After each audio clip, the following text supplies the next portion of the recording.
Bismillahirrahmanirrahim. Assalamualaikum warahmatullahi wabarakatuh. Perkenalkan, nama saya Nur Fadiati dengan NIM B1D024158 dari kelas 2B2. Di sini saya akan mempresentasikan makalah saya yang berjudul Rule of Law dan Hak Asasi Manusia. Baik, di sini saya akan membahas latar belakang dari Rule of Law dan Hak Asasi Manusia. Jadi, hak merupakan unsur normatif yang melekat pada diri setiap manusia yang dalam penerapannya berada pada ruang lingkup hak persamaan dan hak kebebasan yang terkait dengan interaksinya antara individu atau dengan instansi. Hak juga merupakan sesuatu yang harus diperoleh. Maka dari itu, masalah HAM adalah sesuatu hal yang sering kali dibicarakan dan dibahas, terutama dalam era reformasi sekarang. Hak asasi manusia lebih dijunjung tinggi dan lebih diperhatikan dalam era reformasi daripada sebelum reformasi. Perlu diingat bahwa dalam hal pemenuhan hak, kita hidup tidak sendiri, melainkan kita hidup bersosialisasi dengan orang lain.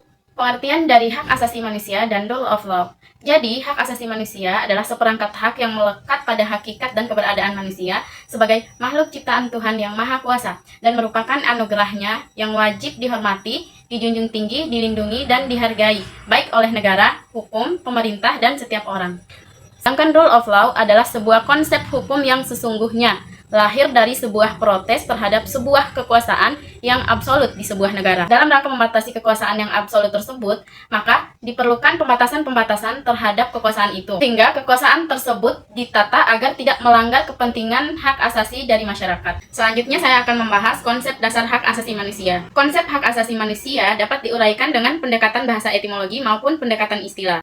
Menurut John Locke, hak asasi manusia adalah hak-hak yang diberikan langsung oleh Tuhan sebagai hak yang dikodrati dan yang terperinci. Contohnya seperti hak untuk hidup atau the right of life, yang kedua hak kemerdekaan, dan yang ketiga adalah hak untuk memiliki. Perkembangan pemikiran HAM sedunia. Setiap manusia yang ada di seluruh dunia memiliki derajat dan martabat yang sama. Perkembangan pemikiran hak asasi manusia dunia bermula dari yang pertama, Magna Carta. Pada umumnya, para pakar di Eropa berpendapat bahwa lahirnya hak asasi manusia di kawasan Eropa dimulai dengan adanya Magna Carta. Kemudian yang kedua, The American Declaration. Perkembangan hak asasi manusia selanjutnya ditandai dengan munculnya The American Declaration of Independence, yang lahir dari paham dan Montesquieu. Yang ketiga, The French Declaration, dan yang terakhir, The Four Freedom. Baik, selanjutnya saya akan membahas terkait dengan fungsi rule of law. Fungsi rule of law pada hakikatnya merupakan jaminan secara formal terhadap rasa keadilan bagi rakyat Indonesia dan juga keadilan sosial sehingga diatur pada pembukaan Undang-Undang Dasar 1945 yang bersifat tetap dan instruktif bagi penyelenggaraan negara. Perlindungan hak asasi manusia harus didasarkan pada prinsip bahwa hak-hak sipil, politik, ekonomi, sosial, budaya, dan hak pembangunan merupakan suatu kesatuan yang tidak dapat dipisahkan, baik dalam penerapan, pemantauan, maupun pelaksanaannya. Sesuai dengan amanat konstitusi, hak asasi manusia di Indonesia didasarkan pada Konstitusi NKRI. Yang pertama, pembukaan Undang-Undang Dasar 1945 pada alinea pertama.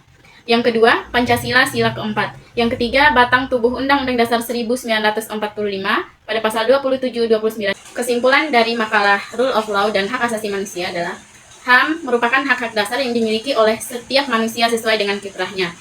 Setiap individu mempunyai keinginan agar HAM-nya terpenuhi. Tapi, satu hal yang perlu kita ingat, bahwa jangan pernah melanggar atau menindas hak asasi manusia orang lain.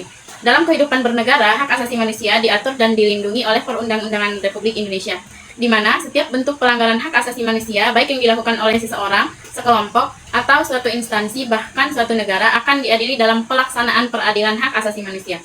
Pengadilan hak asasi manusia menempuh proses pengadilan melalui hukum acara peradilan hak asasi manusia.